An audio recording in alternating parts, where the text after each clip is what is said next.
রাশিয়ার রাষ্ট্রীয় গণমাধ্যম আরটি আমাদের প্রধান উপদেষ্টা ডক্টর মোহাম্মদ ইউনূস এবং সেনা প্রধান জেনারেল ওয়াকরুজ্জামানের মধ্যকার যে দ্বন্দ্ব সেটি নিয়ে একটি রিপোর্ট প্রকাশ করেছে। এবং যেহেতু আরটি রাশিয়ার রাষ্ট্রীয় গণমাধ্যম, সেই হিসেবে বাংলাদেশের বর্তমান যে রাজনৈতিক পরিস্থিতি, বিশেষ করে সাম্প্রতিক সময়ের যে তুমুল আলোচিত ইস্যু করিডর, সে সম্পর্কে তাদের মনোভাবে নানান ধরনের ইঙ্গিত আমরা পেতে পারি। এখন আরটি যে রিপোর্টটি করেছে সেটিকে রেফারেন্স হিসেবে নিয়েছে, আবার মানে যেটিকে কেন্দ্র করে করেছে প্রধান উপদেষ্টার যে অফিসিয়াল এক্স হ্যান্ডেল, সেখানে একদিন আগে একটি পোস্ট করা হয়েছে সেনা প্রধান এবং ডক্টর মোহাম্মদ ইউনূসের মধ্যকার যে দ্বন্দ্ব সেই সম্পর্কে দোষারোপ করা হয়েছে সম্পূর্ণভাবে ভারতীয় গণমাধ্যমকে। এক্স হ্যান্ডেলের এই দাবিটি কতখানি যৌক্তিক সে বিষয়ে খণ্ডন করব। তার আগে সেখানে কি বলা হয়েছে, আরটি যেটি তুলে ধরেছে সে সম্পর্কে আপনাদেরকে একটু সংক্ষেপে বলি। এক্স হ্যান্ডেলে দাবি করা হচ্ছে, প্রধান উপদেষ্টার এক্স হ্যান্ডেলে বলা হচ্ছে যে সম্প্রতি বেশ কয়েকটি ভারতীয় মূলধারার সংবাদ মাধ্যমে বাংলাদেশ সেনাবাহিনী এবং অন্তর্বর্তীকালীন সরকারের প্রধান উপদেষ্টাকে জড়িত করে ক্রমাগত মিথ্যা এবং বিভ্রান্তিকর প্রচারণা চালানো হচ্ছে, যেখানে অভিযোগ করা হয়েছে মানে এই গণমাধ্যমগুলোতে বাংলাদেশ সেনাবাহিনী প্রধান জেনারেল ওয়াকরুজ্জামান প্রধান উপদেষ্টা মোহাম্মদ ইউনূসকে ক্ষমতা থেকে অপসারণের জন্য সব ধরনের চেষ্টা করে যাচ্ছেন। ইউনূসের অন্তর্বর্তীকালীন সরকারকে চ্যালেঞ্জ করার জন্য সেনাপ্রধান সাংবিধানিক ফাঁকফোকর বিবেচনা করছেন। এসব রিপোর্ট এবং নিবন্ধে দাবি করা হয়েছে যে যদি ইউনূসের কাছ থেকে ক্ষমতা হস্তান্তর ব্যর্থ হয় তাহলে সেনাপ্রধান বাংলাদেশের রাজনীতিতে একটি নরম দখলের জন্য চাপ দিতে পারেন, যার ফলে রাষ্ট্রপতি মোহাম্মদ শাহাবুদ্দিনকে জরুরি অবস্থা ঘোষণা, অন্তর্বর্তীকালীন সরকার ভেঙে দেওয়া এবং নির্বাচন দ্রুত করার জন্য চাপ দেওয়া হতে পারে। এগুলো ভারতীয় গণমাধ্যমে উল্লেখ করা হচ্ছে, সেটি প্রধান উপদেষ্টা এক্স হ্যান্ডেলে তুলে ধরা হয়েছে। এখন এইগুলোকে সামনে নিয়ে এসে আরটি যেটা বলছে রাশিয়ার গণমাধ্যম, যে ডক্টর মোহাম্মদ ইউনূস ভারতীয় গণমাধ্যমকে ভুল তথ্য ছড়ানোর অভিযোগে অভিযুক্ত করলেও তার এবং সেনাবাহিনীর মধ্যে যে ক্রমবর্ধমান বিভেদ, সেই সাথে দেশের রাজনৈতিক দলগুলোর মধ্যে ক্রমবর্ধমান বিভেদ সম্পর্কে নানান গুঞ্জন বাংলাদেশি গণমাধ্যম এবং আন্তর্জাতিক সংবাদ মাধ্যমগুলোতে প্রতিনিয়ত প্রকাশ হচ্ছে।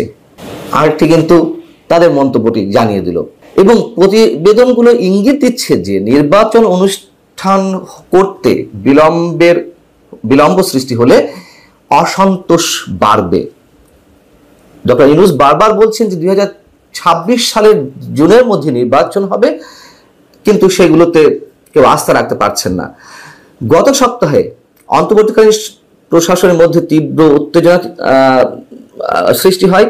জেনারেল ওয়াকার ঢাকা সেনানিবাসে একটি উচ্চ পর্যায়ের সভাতে বলেছেন যে বাংলাদেশের রাজনৈতিক স্থিতিশীলতা প্রয়োজন, এটি কেবলমাত্র একটি নির্বাচিত সরকারের মাধ্যমে সম্ভব, কোনো অনির্বাচিত সরকারের কোনো সিদ্ধান্ত নেওয়া ঠিক না। এবং করিডোর ইস্যুতে যেটি তিনি মন্তব্য করেছেন সে বিষয়ে এখানে উল্লেখ করা হয়েছে যে কোনো অবস্থায় করিডোর নয় এবং বাংলাদেশের স্বাধীনতা সার্বভৌমত্বের ক্ষেত্রে সেনাবাহিনী কোনো ধরনের কোনো আপোষ করবে না। এই বিষয়গুলো আরটি তুলে ধরেছে। এখন প্রধান উপদেষ্টার এক্স হ্যান্ডেলে যেটা দাবি করা হয়েছে অন্তর্বর্তীকালীন সরকার এবং সেনাবাহিনীর মধ্যকার যে দূরত্ব বা দ্বন্দ্ব, সেজন্য ভারতীয় গণমাধ্যমগুলো দায়ী। প্রথমেই বলে নিই, একথা সত্য, ভারতের বিভিন্ন গণমাধ্যম, বিভিন্ন সংবাদ মাধ্যম চূড়ান্ত পর্যায়ে কোনো কোনো ক্ষেত্রে প্রোপাগান্ডা ছড়াচ্ছে, গুজব ছড়াচ্ছে, অপতথ্য ছড়াচ্ছে। অবশ্যই আমরা এর সঙ্গে একমত এবং আমি নিজেও অনেকবার এই প্রসঙ্গে বলেছি। কিন্তু সরকারের দায়িত্বশীল পর্যায়ের ব্যক্তিরা সেনাবাহিনী সম্পর্কে ক্রমাগতভাবে যে বিদ্বেষ ছড়াচ্ছেন, আক্রমণাত্মক বক্তব্য দিচ্ছেন, সেগুলোকে মিথ্যা প্রশ্ন ওঠে, সেগুলো সম্পর্কে তো আমরা জানি। তাহলে এই যে একটা স্পর্শকাতর প্রতিষ্ঠান সেনাবাহিনী এবং সরকারের মধ্যকার যে দ্বন্দ্ব সৃষ্টি করা, তার জন্য কি শুধু ভারতীয় গণমাধ্যম দায়ী?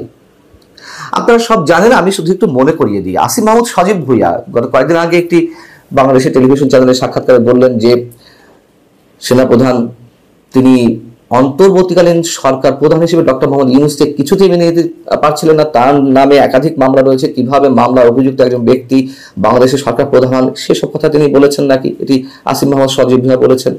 এবং সেই জায়গা থেকে তিনি যখন পারলেন না এটি আটকাতে, তখন বুকে পাথর বেঁধে বিষয়টি মেনে নেওয়ার চেষ্টা করেছেন এবং চেষ্টা করে যাচ্ছেন। এই যে সন্দেহের দানা তৈরি করা, সন্দেহের বীজ বপন করা, কারা করছে এটি?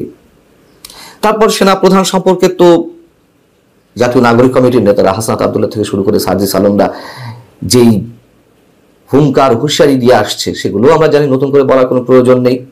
মাহফুজ আলম, তথ্য উপদেষ্টা মাহফুজ আলম এবং স্থানীয় সরকার বিষয়ক উপদেষ্টা আসিফ মাহমুদ ক্রমাগতভাবে তাদের ফেসবুক স্ট্যাটাসে যেভাবে মন্তব্য করছেন, উত্তরপাড়া উল্লেখ করে বিভিন্নভাবে সতর্ক করে দিচ্ছেন, সেগুলো আমরা জানি।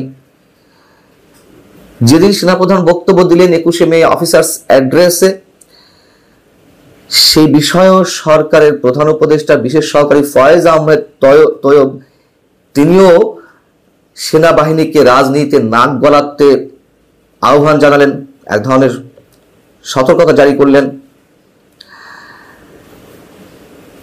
সেনাবাহিনী রাজনীতি আসতে চায় না, সেনাপ্রধান স্পষ্টভাবে অনেকবার উল্লেখ করেছেন। কিন্তু অবশ্যই বাংলাদেশের বর্তমান পরিস্থিতিতে তাদের একটি বড় রোল প্লে করা হোক, এটি সবাই চায়।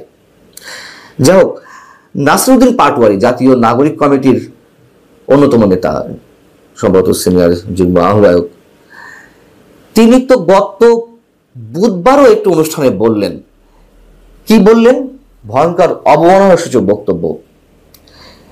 সেনাবাহিনী ক্যান্টনমেন্টেই থাকুক, আমরা সবাই চাই সেনাবাহিনী ক্যান্টনমেন্টেই থাকুক, কিন্তু বাংলাদেশের বিভিন্ন গণতান্ত্রিক পথে সেনাবাহিনী বাধা সৃষ্টি করছে। গত 15 বছরে ক্যান্টনমেন্টের রাস্তা প্রশস্ত হয়েছে, বড় বড় দালান উঠেছে, কিন্তু তাদের কাছে কোনো অস্ত্র দেখিনি। তাদের পেটগুলো অনেক বড় হয়েছে, বসে বসে থাকার কারণে তাদের পেটগুলো অনেক বড় হয়েছে, তাদেরকে কখনো মার্চ করতে দেখিনি। এই যে মন্তব্যগুলো, বিভেদ, দ্বন্দ্ব, সন্দেহ, সংশয় কারা সৃষ্টি করছে? যাই হোক, আরটি করিডোর ইস্যুতে পরবর্তীতে যে মন্তব্য করছে, কাউকে স্পেসিফিক রেফারেন্স না দিয়ে শুধু এইটুকু বলার চেষ্টা করছে যে করিডোর ইস্যুতে মিয়ানমারের রাখাইনে যদি বাংলাদেশ করিডোর দেয়, সেক্ষেত্রে বাংলাদেশের স্বাধীনতা সার্বভৌমত্ব হুমকির মুখে পড়তে পারে। অতএব অনেক আগে থেকেই বলে আসছি যে এই ধরনের কোনো হঠকারী সিদ্ধান্ত নেওয়া হলে রাশিয়া, চীন, ভারত বসে থাকবে না। চীনের নানান ধরনের প্রতিক্রিয়া আমরা জানতে পারছি, ভারত তো রয়েছেই। রাশিয়ার গণমাধ্যমে সম্ভবত এইভাবে একটি রিপোর্ট এই প্রথম করা হলে, এর আগে কম বেশি হতে পারে, কিন্তু মোটামুটি অনেক বিষয় খুব সংক্ষিপ্ত আকারে এই রিপোর্টে বোঝানোর চেষ্টা করা হয়েছে। ভালো থাকুন সবাই, আল্লাহ হাফিজ।